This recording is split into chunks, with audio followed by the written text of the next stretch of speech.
কোনো ধারার প্রথম n সংখ্যক পদের সমষ্টি n ইন্টু n+1 হলে ধারাটির প্রথম 24টি পদের সমষ্টি কত?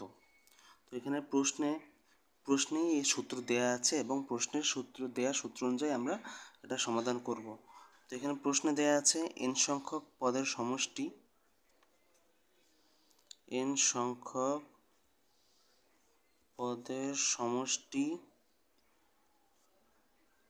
Into n+1। তাহলে প্রশ্নে বলেছে যে 24টি পদের সমষ্টি কত। তাহলে n সংখ্যক পদের সমষ্টি যদি n ইন্টু n+1 হয়, তাহলে 24 সংখ্যক পদের সমষ্টি হবে, এই n এর পরিবর্তে হবে 24, আর এখানে যোগ 1 তো আছেই ই অনুযায়ী।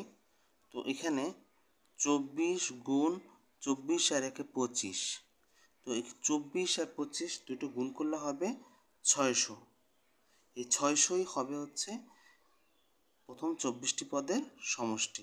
এখানে 600ই হচ্ছে উত্তর।